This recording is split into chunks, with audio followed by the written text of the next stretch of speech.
తమిళనాడులోని జార్ఖండ్ రాష్ట్రంలో ఖుంటి జిల్లాలోని జరియాగఢ్ పోలీస్ స్టేషన్ సర్కిల్ దగ్గర్లో ఉన్న అటవీ ప్రాంతం. ఓ వీధి కుక్క మాంసం ముక్కను నోట కరుచుకొని అడవిలోనుంచి బయటకు వచ్చింది.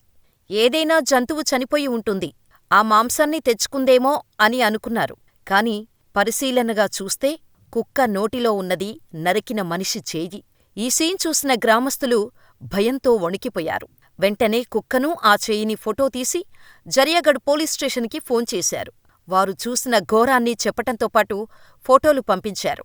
రంగంలోకి దిగిన పోలీసులు డాగ్ స్క్వాడ్ సాయంతో అడవి లోపలికి వెళ్లారు. అడవిలో కుళ్ళిపోయిన స్థితిలో చెల్లాచెదురుగా పడి ఉన్న మానవ శరీర భాగాలను చూసి షాకయ్యారు. పురుగులు పట్టిన పేగులు, ఇతర అవయవాలు చూసిన పోలీసులకు మైండ్ బ్లాంక్ అయిపోయింది. ఇంత దారుణంగా చనిపోయింది ఎవరా అని ఇన్వెస్టిగేషన్ స్టార్ట్ చేశారు. అడవిలో కొంచెం దూరం వెళ్ళగానే వారికొక బ్యాగ్ దొరికింది. చివరికి ఆ బ్యాగే కేసును సాల్వ్ చేసే వెపన్లా మారింది పోలీసులకు. జార్ఖండ్ రాష్ట్రాన్నే కుదిపేసిన ఈ కేసులో విస్తుపోయే నిజాలు బయటకు వచ్చాయి. అసలు అడవిలో హత్యకు గురైంది ఎవరు? ఎవరు చంపారు? కుంతి జిల్లా జరీగఢ్ పోలీస్ స్టేషన్ పరిధిలోని జోర్దాడ్ గ్రామానికి చెందిన 25 ఏళ్ల నరేష్ భెంగ్రా చికెన్ షాపులో పనిచేసేవాడు. ఆ షాపులో చికెన్ కొనటానికి వచ్చే 24 ఏళ్ల గంగి కుమారి. నరేష్ భెంగ్రా చికెన్ కొట్టే స్టైలుకి పడిపోయింది. వారానికొక్కసారి చికెన్ షాపుకి వచ్చే గంగికుమారి నరేష్ మాంసాన్ని కొట్టే స్టైల్ చూట్టానికి 2 రోజులకొకసారి వెళ్లటం మొదలుపెట్టింది. ఇది అడ్వాంటేజుగా తీసుకున్న నరేష్ ఓ రోజు గంగికుమారికి ప్రపోజ్ చేశాడు. అప్పటికే నరేష్ అంటే ఇష్టం ఉండటంతో ఓకే చెప్పేసింది. ఇక అప్పటినుంచి ఊర్లో ఎక్కడ చూసినా వీరి జంటే. గంగికుమారి తల్లి ఇది గమనించి నరేష్కు దూరంగా ఉండాలని, చదువుపై దృష్టి పెట్టాలని కొంచెం గట్టిగానే చెప్పింది. కాని తల్లి చెప్పిన మాటలు తలకెక్కలేదు గంగికుమారికి.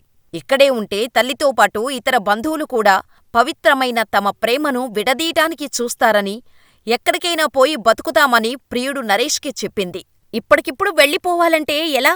చేతిలో కొంత డబ్బు కూడా ఉండాలి కదా. ఒక వారం రోజులాగు, ఏదో ఒక రకంగా డబ్బులు సెట్ చేసి నిన్ను తీసుకొని వెళ్తాను అని గర్ల్ ఫ్రెండ్కి హామీ ఇచ్చాడు నరేష్.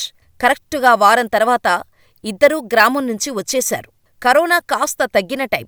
అంటే 2021లో ఊరి నుంచి వచ్చేసి తమిళనాడుకు చేరింది ప్రేమజంట. ఇద్దరూ భార్యాభర్తలు అని చెప్పి ఓ చిన్న రూముని రెంటుకు తీసుకున్నారు.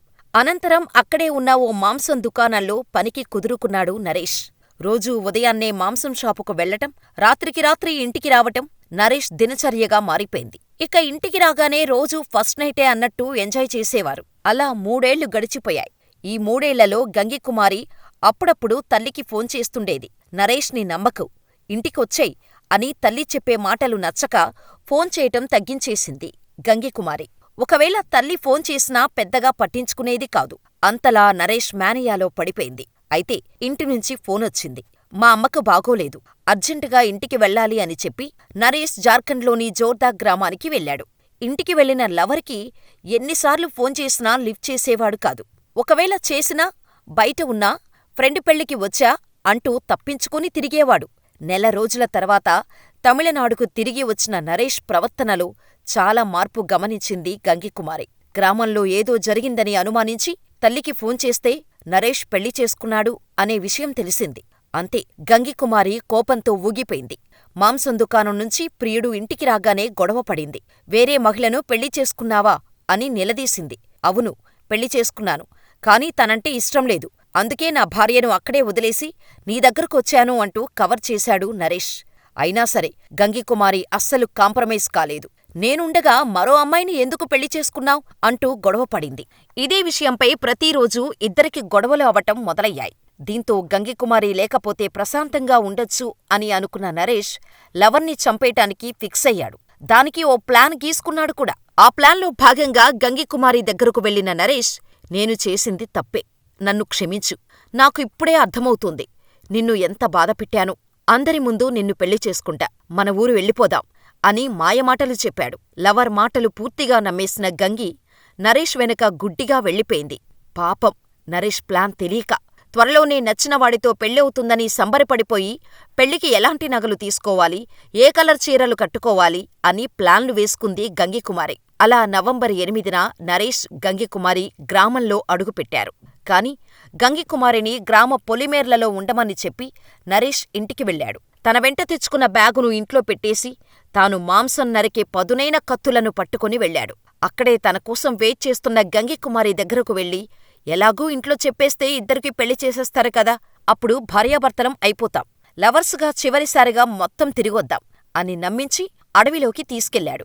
ఇక అడవి మధ్యలోకి వెళ్ళగానే లవర్స్గా ఒక్కసారి సెక్స్ చేసుకుందాం అని కన్విన్స్ చేశాడు. ఇక శృంగారంలో మునిగి తేలిన తర్వాత మైమరిచి కళ్ళు మూసుకొని పడుకున్న గంగికుమారిపైకి ఎక్కి కూర్చున్నాడు నరేష్. ముద్దు పెట్టుకుంటాడేమో అని కళ్ళు తెరిచిన గంగి నరేష్ చేతిలో చున్నీని చూసి భయపడింది. ఏం చేస్తున్నావ్ అని అడిగేలోపు ఆ చున్నీతో గొంతు నులిమి చంపేశాడు. ఇక ప్లాన్ ప్రకారం తన వెంట తెచ్చుకున్న మాంసం కత్తితో గంగికుమారి శరీరాన్ని 50 ముక్కలుగా నరికి అడవిలోని జంతువులకు ఆహారంగా వేశాడు. అయితే కొన్ని శరీర ముక్కలు ఇంకా మిగిలే ఉన్నా అక్కడి నుంచి గ్రామానికి తిరిగి వచ్చేశాడు. భార్యతో ఉండటానికి వచ్చేసినట్టు ఇంట్లో వాళ్లకు చెప్పాడు నరేష్. పెళ్లి చేసుకున్న భార్యను తమిళనాడుకు తీసుకొని వెళ్తాను అని చెప్పాడు నరేష్. ఈ విషయం తెలిసి గంగి తల్లి కూతురికి ఫోన్ చేసింది. కాని ఫోన్ స్విచ్ ఆఫ్ వస్తోంది. 2 రోజుల క్రితమే తల్లికి ఫోన్ చేసి, మేము ఇంటికి వస్తున్నాం, నరేష్ పెళ్లి చేసుకుంటానని చెప్పాడు అని చెప్పిన కూతురు ఇంకా ఇంటికి రాకపోవటంతో కంగారుపడింది. దీంతో నవంబర్ 10న తన కూతురు కనిపించటం లేదని, ఫోను కూడా కలవటం లేదని పోలీసులకు కంప్లైంట్ చేసింది గంగికుమారి తల్లి. నరేష్ పైనే తనకు అనుమానం ఉందని చెప్పింది. కేసును దర్యాప్తు చేసే టైంకి, అంటే నవంబర్ 26న వీధికుక్క గంగికుమారి చేతిని నోట కరుచుకొని గ్రామంలోకి రావటంతో పోలీసులు ఎంటరయ్యారు. కుక్క వచ్చిన దారిలోనే అడవి లోపలికి వెళ్లటంతో కుళ్ళిపోయిన స్థితిలో ఉన్న మహిళ మృతదేహం ముక్కలు కనిపించాయి. ఆ పక్కనే దొరికిన బ్యాగులో ఆధార్ కార్డు ఉండటంతో ఆమె తల్లికి సమాచారమిచ్చారు. బ్యాగులో వస్తువులు తన కుమార్తెవేనని, చనిపోయింది గంగికుమారినే అని భోరున ఏడ్చింది ఆమె తల్లి. అడవిలో ఎవరిదో డెడ్ బాడీని ముక్కలుగా నరికారు అని గ్రామంలో తెలియగానే నరేష్ పారిపోవటానికి ట్రై చేశాడు. ఆలోపే అప్రమత్తమైన పోలీసులు నిందితుడిని అరెస్ట్ చేసి పోలీస్ స్టేషనుకు తరలించారు. అసలు ఎందుకు గంగికుమారిని చంపావ్ అని నరేష్ని ప్రశ్నించారు పోలీసులు. పెళ్లి చేసుకోవాలని రోజూ గొడవపడేది. ఆ బాధ భరించలేకే ప్లాన్ ప్రకారం చంపేశాను అని కేర్లెస్ గా సమాధానం చెప్పాడు నరేష్. కుంతి రైల్వే స్టేషన్లో ఇద్దరం దిగి గ్రామానికి వచ్చాం. కాని గంగిని గ్రామం బయటే ఉండమని చెప్పాను. ఆ తర్వాత అడవిలోకి తీసుకొని వెళ్లి లైంగికంగా ఒక్కటయ్యాం. ఆ తరువాత చున్నీని మెడకు బిగించి ఊపిరాడకుండా చేశాను. ఆ తరువాతే ముక్కలుగా నరికేసి జంతువులకు ఆహారంగా వేశాను. అంతా పకడ్బందీగానే చేశాను కాని కుక్కవల్ల దొరికిపోయాను అంటూ నరేష్ పోలీసుల ముందు తన ప్లాన్ ఎలా ఎగ్జిక్యూట్ చేశాడో పిన్ టు పిన్ చెప్పుకొచ్చాడు. తల్లి మాటలను పెడచెవిన పెట్టి ప్రియుడే సర్వస్వం అనుకున్న గంగికుమారి చివరికి ప్రియుడి చేతిలో అతి దారుణంగా ప్రాణాలు కోల్పోయింది. మరి ఇటువంటి నరరూప రాక్షసుడికి ఎటువంటి శిక్ష వేయాలని మీరనుకుంటున్నారో మాకు కామెంట్ చేయండి.